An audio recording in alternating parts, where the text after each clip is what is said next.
Hi, welcome to another series on the struggle of being Christian. I'm Karen, and in this reading today, I want to read something that I read this morning. It's kind of been on my mind, and I figure if it's on my mind, that means I most likely need to share it. I opened up today to Psalms 69, and I read from the beginning, but I'm not going to read the whole thing. I'm going to start kind of midway and stop at a certain point. Anyway, so let's just go ahead and jump into it. I'm going to start at Psalm 69, verse 19. You know my shame, scorn, and disgrace. You see all that my enemies are doing. Their insults have broken my heart, and I'm in despair. If only one person would show some pity. If only one would turn and comfort me. But instead, they give me poison for food. They offer me sour wine for my thirst. Let the bountiful table set before them become a snare, and their prosperity become a trap. Let their eyes go blind so they cannot see, and make their bodies shake continually. Pour out your fury on them. Consume them with your burning anger. Let their homes become desolate, and their tents be deserted. To the one you have punished, they add insult to injury. They add to the pain of those you hurt. Pile their sins up high, and don't let them go free. Erase their names from the book of life, and don't let them be counted among the righteous. I am suffering and in pain. Rescue me, O God, by your saving power. Then I will praise God's name with singing, and I will honor him with thanksgiving. And I'm going to stop here. And I thought this was interesting. Because if you kind of go towards the beginning of this, David's talking about how he sinned. And he knows right now, he's getting punished by God because he's asking God, hey, where am I? And he says, oh God, you know how foolish I am. My sins cannot be hidden from you. So right now he's experiencing all the pains he feels because of all the sins that he's committed.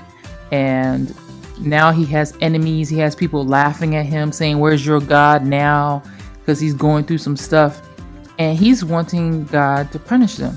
Even to the point that he's like, erase their names from the book of life.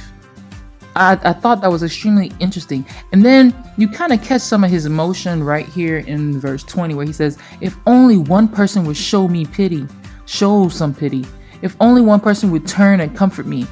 So he's in his pain. He's wanting people to relate and, have pity on him in his situation. Instead of them like mocking him and making fun of him and saying, hey, where's your God? He's wanting them to pay to the degree of asking God after he sinned, having the audacity to ask God to erase their name out of the book of life. But then it's funny. This is the part that caught me. And I was like, this dude is like really emotional. He's in his feelings right now because he's basically bartering with God, saying, I'm suffering and in pain. Rescue me, O God, by your saving power.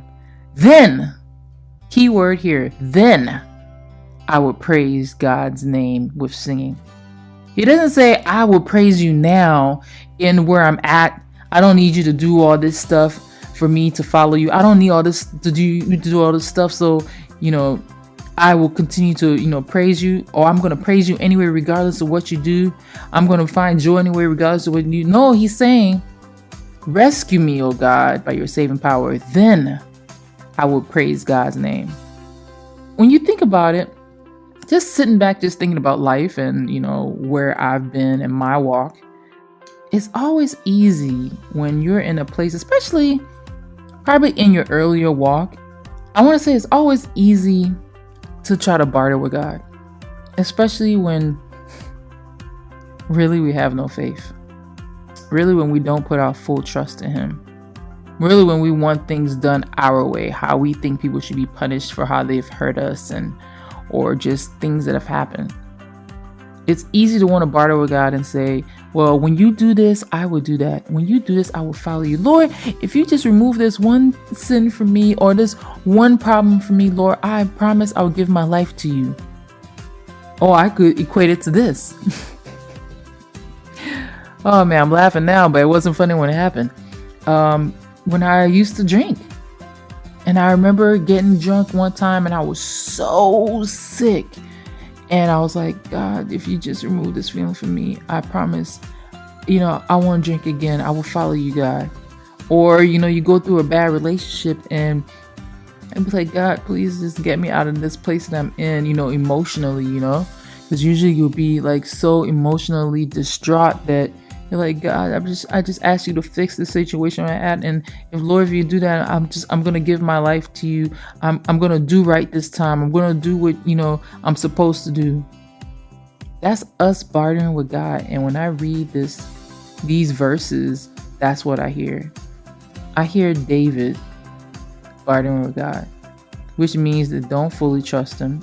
Yes, you want help. Yes, you want to get out of where you at. And you're so desperate. Yes, you may feel it in your heart. That's what you really should be doing. But how often do you flip the switch and go right back to what you were doing before after God's pulled you out of that situation?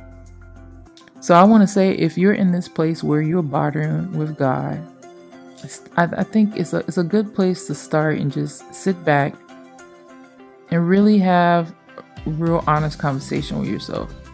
Because those are just quick fixes. You're not taking them seriously.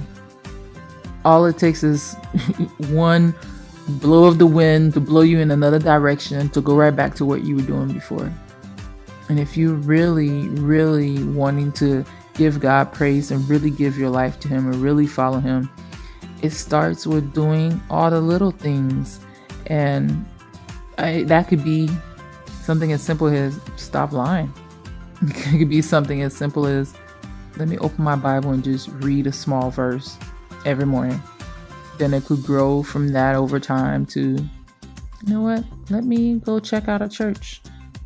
Or it could be, I'll watch a sermon on YouTube and so I can learn more, because sometimes you'll hear something from someone else and it will be that confirmation you need to hear, and God was using them. I just want to leave this thought that, if you're bartering with God, pray to Him to show you how to go about truly building a relationship with Him, truly hearing from Him, to truly have spiritual wisdom and understanding and how to process what's going on. Because I know it's so easy to feel lost. It's so easy to feel alone. And you're not alone. But God is always with us. Anyway, thank you so much for listening. Until next time, I'll talk to y'all then.